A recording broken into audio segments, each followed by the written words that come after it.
terbuka ya. Tapi mungkin juga kalau misalnya tiba-tiba hukumannya ringan sekali, nah baru itu senyum yang polos. Bu, ketika kita mendapat tuntutan hukum selama 11 tahun, dari sisi keadilan, Ibu melihatnya seperti apa tentang seorang wanita yang dituntut hukuman 11 tahun penjara, Bu? Sekarang kita jangan lihat 11 tahunnya, kita lihat apa yang dia lakukan. Apakah itu pantas? Apakah memang sesuai? Lalu kita lihat juga secara perbandingan dengan hukuman-hukuman yang lain. Itu yang kita lihat kan. Apakah dianggap adil atau dirasakan adil atau tidak. Iya, kita merasakan itu tidak ada keadilan menurut dia. Dia bilang itu repot nih, dia sempat bilang kepada para insan media bahwa dia mengatakan kalau ada orang baik yang selalu dihukum sini penjara bisa penuh, repot ini, kewalahan bisa nih, dia bilang gitu. Rutan, dia bilang itu karena dia ngerasa tidak bersalah atas apa yang dia lakukan gitu, mungkin menurut dia. Ya, kita lihat apakah betul tidak bersalah. Kita juga masing-masing punya pendapat kan. Bagi siapa yang mengikuti, kita lihat apakah itu memang dia tidak salah atau kesalahannya tidak sebesar hukumannya. Dan ketika itu juga ada tambahan membayar 2 miliar, itu apakah itu menjadi sebuah beban moral juga bagi kita? Ya, beban 2 miliar kan cukup besar ya. Mungkin Bu, tinggal dia menilai berapa, uang dia berapa, tapi 2 miliar itu secara uang terasa sudah besar sekali.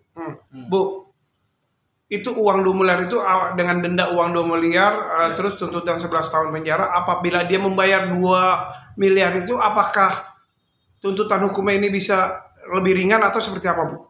Kalau mestinya kan tuntutan itu akan lebih ringan jika dia nanti dianggap berkelakuan baik. Tapi kelakuan baik itu pun kabarnya suatu yang relatif. Jadi ya kalau orang kaya ya banyak baiknya lah.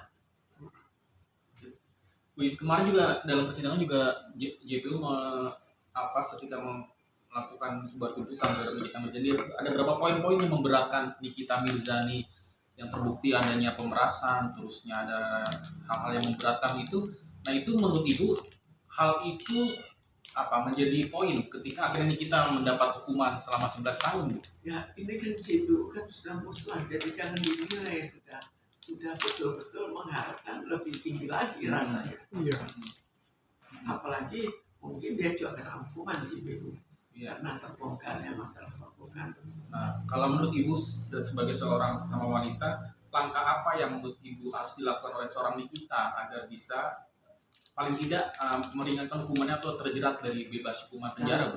Kalau kita terbentur pada persoalan yang terlalu besar dan cukup berat ya, tapi bukan berarti mana kita harus berjuang mengatasinya, tapi sudah divonis, maka satu-satunya jalan kita mencoba untuk tidak merasakan. Misalnya kita atasi dengan kegiatan, jadi selama kegiatan kita terlupakan, lalu kita atasi bagaimana kita dengan keluarga juga baik-baik, supaya keluarga lebih sering menengok, jadi supaya ada hubungan baik antara dirinya dan keluarga, antara dirinya dengan yang lain-lain, tahanan lain, dan juga menyibukkan diri. Iya. Dan menurut Ibu juga sebuah langkah yang tepat ketika Nikita Mirzani melakukan upaya banding ke depannya, Bu, untuk bisa melawan.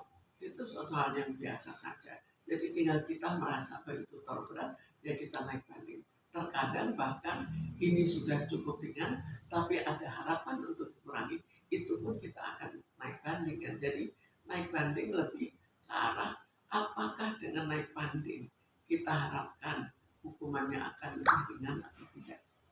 Bu, dengan kasus yang terjadi dengan kita yang dialami oleh Nikita, apakah ini menjadi pembelajaran yang sangat penting dan berarti bagi Nikita dalam proses hukum dan hukumannya sendiri ke depannya, Bu?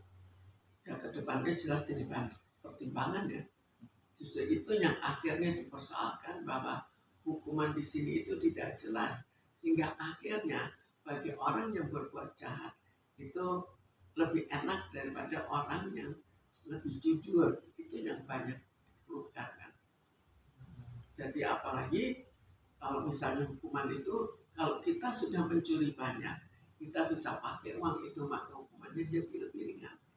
Tapi kalau menurut secara pribadi menurut Ibu, kira-kira hukuman yang pantas dan layak untuk kita, menurut Ibu seperti apa? Saya tidak mengikuti secara detail. Ya. Jadi kita ikuti secara detail, kita harus tahu hukumnya. Kita harus rata-rata orang itu